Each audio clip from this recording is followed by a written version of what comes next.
Assalamualaikum warahmatullahi wabarakatuh. Nama saya Aulia Putri Jora. Di sini saya mau berpresentasi tentang desain penelitian eksplorasi, yaitu penelitian kualitatif. Jadi yang pertama itu ada klasifikasi riset data marketing. Jadi riset data marketing itu dibagi menjadi dua, yaitu data sekunder dan data primer. Untuk data sekunder itu sumber data penelitian yang diperoleh peneliti secara tidak langsung melalui media perantara.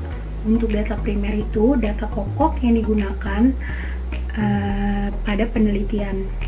Terus pada data primer dibagi lagi menjadi dua, yaitu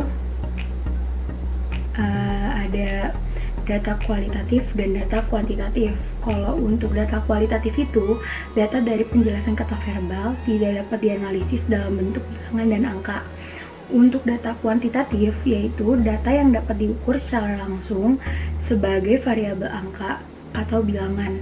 Nah, di data kuantitatif ini dibagi lagi menjadi dua, ada deskriptif dan kausal. Kalau untuk deskriptif itu dia itu lebih ke survei dan observasi. Kalau buat yang kausal itu lebih ke eksperimen. Ada pula prosedur riset kualitatif. Yang pertama itu dibagi dua ya dia. Ada langsung dan tidak langsung. Kalau langsung itu tidak disamarkan. Kalau tidak langsung itu lebih disamarkan. Terus untuk yang langsung itu ada yang namanya focus group.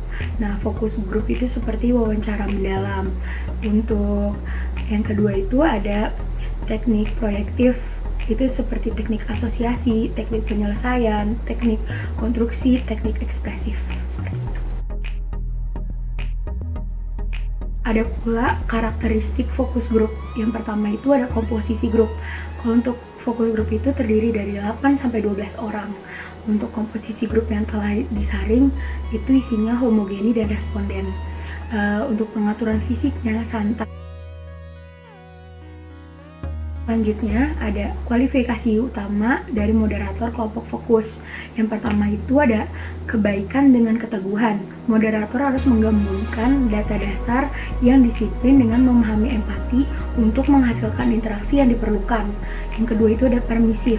Moderator harus permisif namun waspada terhadap tanda-tanda bahwa keramahan atau tujuan kelompok hancur. Yang ketiga ada keterlibatan. Moderator harus mendorong dan merangsang keterlibatan pribadi yang intens. Yang keempat, pemahaman yang tidak lengkap. Moderator harus mendorong responden untuk lebih spesifik tentang komentar umum dengan menunjukkan pemahaman yang tidak lengkap. Terus untuk yang kelima itu ada dorongan. Moderator harus mendorong anggota yang tidak responsif untuk berpartisipasi. Terus yang keenam ada fleksibilitas. Moderator harus dapat improvisasi dan mengubah garis besar. Yang ketujuh ada sensitivitas. Moderator harus cukup sensitif untuk memandu diskusi kelompok pada tingkat intelektual maupun emosional. Selanjutnya ada prosedur untuk perencanaan dan melakukan kelompok fokus atau fokus kelompok. Yang pertama itu, tentuin dulu tujuan proyek riset pemasaran dan definisikan masalahnya. Untuk yang kedua, tentukan tujuan penelitian kualitatif. Yang ketiga, nyatakan tujuan atau pertanyaan yang akan dijawab oleh kelompok fokus atau fokus kelompok. Yang keempat, tulis kuesioner pemutaran. Yang kelima, kembangkan garis besar moderator. Yang keenam, melakukan wawancara kelompok fokus atau fokus kelompok. Yang terakhir, tinjauan atau analisis data. Sekian presentasi dari saya. Wassalamualaikum warahmatullahi wabarakatuh.